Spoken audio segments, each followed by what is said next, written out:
Co-powered by एक hint तो देते Hint. बड़े आराम से। ರಾಜ್ಯ ಸರ್ಕಾರ ತನ್ನ ಅಸಹಾಯಕತೆ ಕಾರಣ ಬಿಪಿಎಲ್ ಕಾರ್ಡ್ ವಿಚಾರದಲ್ಲಿ ಕಪಟ ನಾಟಕವಾಡುತ್ತಿದೆ ಎಂದು ವಿಜೇಂದ್ರ ವಾಗ್ದಾಳಿ ನಡೆಸಿದ್ದಾರೆ. ಮತ್ತೊಂದೆಡೆ ಒಂದು ವಾರದಿಂದ ಯಾಕೆ ಸುಮ್ಮನಿದ್ರಿ ಅಂತ ಕೇಂದ್ರ ಸಚಿವ ಎಚ್ ಡಿ ಕುಮಾರಸ್ವಾಮಿ ಕೂಡ ಕಿಡಿಕಾರಿದ್ದಾರೆ. ಗೃಹಲಕ್ಷ್ಮಿ ಯೋಜನೆ ತಪ್ಪಿಸುವುದಕ್ಕೆ ಸರ್ಕಾರ ಬಿಪಿಎಲ್ ಕಾರ್ಡ್ಗಳನ್ನು ರದ್ದು ಮಾಡ್ತಾ ಇದೆ ಎಂದು ಕೇಂದ್ರ ಸಚಿವ ಪ್ರಹ್ಲಾದ್ ಜೋಶಿ ವಾಗ್ದಾಳಿ ನಡೆಸಿದ್ದಾರೆ. ಇದಕ್ಕೆ ತಿರುಗೇಟು ನೀಡಿರುವಂತಹ ಸಿಎಂ ಸಿದ್ದರಾಮಯ್ಯ ನಿಮಗೇನಾದರೂ ಸಾಲ ಕೇಳಿದ್ವಾ ಅಂತ ಪ್ರಶ್ನಿಸಿದ್ದಾರೆ. ಬಿಪಿಎಲ್ ಕಾರ್ಡ್ ರದ್ದು ವಿವಾದವನ್ನೇ ಬಿಜೆಪಿ ಅಸ್ತ್ರವನ್ನಾಗಿ ಮಾಡಿಕೊಂಡಿದೆ. ವಿಪಕ್ಷ ನಾಯಕ ಆರ್ ಅಶೋಕ್, ಸಂಸದ ಬಸವರಾಜ ಬೊಮ್ಮಾಯಿ ನಿನ್ನೆ ಬೆಂಗಳೂರಿನ ಪುಟ್ಟಯ್ಯನಪಾಳ್ಯದ ಸ್ಲಂಗೆ ಭೇಟಿ ನೀಡಿದರು. ಈ ವೇಳೆ ಬಿಪಿಎಲ್ ಕಾರ್ಡ್ ವಂಚಿತರ ಅಹವಾಲು ಆಲಿಸಿ ಸರ್ಕಾರದ ವಿರುದ್ಧ ಕಿಡಿಕಾರಿದ್ದಾರೆ. ವಕ್ಫ್ ವಿರುದ್ಧ ಬಿಜೆಪಿ ನಾಯಕರ 3 ಟೀಮ್ ನಿನ್ನೆ ಪ್ರತಿಭಟನೆ ನಡೆಸಿದೆ. ಆದರೆ ಶಾಸಕ ಯತ್ನಾಳ್ ಪ್ರತಿಭಟನೆಯಿಂದ ದೂರ ಉಳಿದಿದ್ದು ಬಿಜೆಪಿಯಲ್ಲಿನ ಒಳಬೇಗುದಿ ಮತ್ತಷ್ಟು ಹೆಚ್ಚಾಗಿದೆ. ನಿನ್ನೆ ತಿಪಟೂರಿನಲ್ಲಿ ಮಾಜಿ ಸಚಿವ ಬಿಸಿ ನಾಗೇಶ್ ನಿವಾಸಕ್ಕೆ ಯತ್ನಾಳ್ ಹಾಗೂ ಜಾರಕಿಹೊಳಿ ಟೀಮ್ ಭೇಟಿ ನೀಡಿದ್ದು ಕುತೂಹಲಕ್ಕೆ ಕಾರಣ ಆಗಿದೆ. ಮಹಾರಾಷ್ಟ್ರ, ಜಾರ್ಖಂಡ್ ವಿಧಾನಸಭಾ ಚುನಾವಣಾ ಸೇರಿದಂತೆ ಕರ್ನಾಟಕದ 3 ಕ್ಷೇತ್ರಗಳ ಬೈ ಎಲೆಕ್ಷನ್ ಫಲಿತಾಂಶ ನಾಳೆ ಪ್ರಕಟವಾಗಲಿದೆ. ರೋಚಕ ಹಣಾಹಣಿಗೆ ಸಾಕ್ಷಿಯಾಗಿದ್ದ ಚನ್ನಪಟ್ಟಣದಲ್ಲಿ ಭರ್ಜರಿ ಬೆಟ್ಟಿಂಗ್ ಭರಾಟೆ ನಡೆದಿದೆ.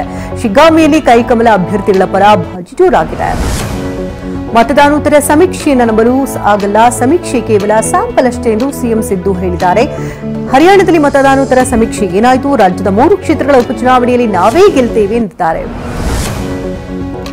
6 ವಾರಗಳ ಕಾಲ ಮಧ್ಯಂತರ ಜಾಮೀನಿನ ಮೇಲಿರುವಂತಹ ದರ್ಶನ್ಗೆ 3 ವಾರ ಕಳೆದರೂ ಇನ್ನೂ ಸರ್ಜರಿ ಮಾಡಿಲ್ಲ. ಆದ್ರೀಗ ದರ್ಶನ್ರನ್ನ ಸರ್ಜರಿಗೆ ಸಿದ್ಧಪಡಿಸಲಾಗುತ್ತದೆ ಎಂದು ನಿನ್ನೆ ವಕೀಲರು ಹೈಕೋರ್ಟ್ಗೆ ಮತ್ತೊಂದು ವರದಿಯನ್ನು ಸಲ್ಲಿಸಿದ್ದಾರೆ.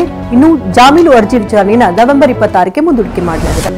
$265 ಮಿಲಿಯನ್ ವಂಚನೆ ಹಾಗೆ ಲಂಚದ ಪ್ರಕರಣದಲ್ಲಿ ಅಮೆರಿಕ ಸರ್ಕಾರ ಉದ್ಯಮಿ ಗೌತಮ್ ಅದಾನಿಗೆ ವಾರೆಂಟ್ ಜಾರಿ ಮಾಡಿದ ಬೆನ್ನಲ್ಲೇ ಅದಾನಿ ಕಂಪನಿಯ ಷೇರುಗಳ ಪ್ರಭಾತಕ್ಕೆ ಕುಸಿದೆ. ಷೇರು ಮಾರ್ಕೆಟ್ನಲ್ಲಿ ಹೂಡಿಕೆದಾರರು 2.60 ಲಕ್ಷ ಕೋಟಿ ರೂಪಾಯಿ ನಷ್ಟ ಅನುಭವಿಸಿದ್ದಾರೆ. ಪ್ರಧಾನಿ ನರೇಂದ್ರ ಮೋದಿಯ 5 ದಿನಗಳ ವಿದೇಶ ಪ್ರವಾಸ ಅಂತ್ಯವಾಗಿದೆ. ನೈಜೀರಿಯಾ, ಬ್ರೆಜಿಲ್ ಮತ್ತು ಗಯಾನಾ ದೇಶಗಳ ಪ್ರವಾಸ ಅಂತ್ಯಗೊಳಿಸಿ ದೆಹಲಿಗೆ ಫ್ಲೈಟ್ ಹತ್ತಿದ್ದಾರೆ. ನಿನ್ನೆ ಗಯಾನಾ ಜಾರ್ಜ್ ಟೌನ್ಗೆ ಏರ್ಪೋರ್ಟ್ನಲ್ಲಿ ಮೋದಿಗೆ ಅದ್ದೂರಿ ಬೀಳ್ಕೊಡುಗೆ ನೀಡಿದರು. ಭಾರತ ವಿಸ್ತರಣವಾದದ ನಿಲುವನ್ನು ಹೊಂದಿಲ್ಲ, ಪ್ರಜಾಪ್ರಭುತ್ವ ಮತ್ತು ಮಾನವೀಯತೆ ಮೊದಲಾಗಬೇಕು ಎಂಬ ಬದ್ಧತೆ ಹೊಂದಿದೆ ಎಂದು ಪ್ರಧಾನಿ ಮೋದಿ ಗಯಾನದಲ್ಲಿ ಹೇಳಿದ್ದಾರೆ. ಜಗತ್ತಿನಲ್ಲಿ ಇದು ಸಂಘರ್ಷದ ಸಮಯವಲ್ಲ ಅಂತಲೂ ಪ್ರಧಾನಿ ಪ್ರತಿಪಾದಿಸಿದ್ದಾರೆ. ಗಯಾನ ದೇಶದ ಪ್ರವಾಸದ ವೇಳೆ ಪ್ರಧಾನಿ ಮೋದಿ ಭಾರತೀಯರೇ ನಡೆಸ್ತಾ ಇರುವಂತಹ ಸರಸ್ವತಿ ವಿದ್ಯಾನಿಕೇತನ ಶಾಲೆಗೆ ಭೇಟಿ ನೀಡಿದರು. ಜಾರ್ಜ್ ಟೌನ್ನಲ್ಲಿರುವಂತಹ ಈ ಶಾಲೆಯಲ್ಲಿ ಸಾಂಪ್ರದಾಯಿಕ ಕಥಕ್ ನೃತ್ಯ ಮತ್ತು ಭಜನೆ ಮೂಲಕ ವಿದ್ಯಾರ್ಥಿಗಳು ಸ್ವಾಗತಿಸಿದರು. ಬಾಲಿವುಡ್ ನಟ ಸಲ್ಮಾನ್ ಖಾನ್ ತಮ್ಮ ತಂದೆಯ 1956ನೇ ಇಸ್ವಿಯಲ್ಲಿನ ಟ್ರಿಮ್ ಟೈಗರ್ 100 ಬೈಕ್ನ ಹೆಸರಿನ ಬೈಕ್ ಫೋಟೋಗಳನ್ನು ಶೇರ್ ಮಾಡಿದ್ದಾರೆ. ಇದು ತಮ್ಮ ತಂದೆಯ ಮೊದಲ ಬೈಕ್ ಎಂದು ಟ್ವೀಟ್ ಮಾಡಿದ್ದು, ಅದೇ ಬೈಕ್ನಲ್ಲಿ ತಮ್ಮ ತಂದೆಯನ್ನು ಕೂರಿಸಿ ಫೋಟೋ ತೆಗೆ ಪೋಸ್ಟ್ ಕೊಟ್ಟಿದ್ದಾರೆ.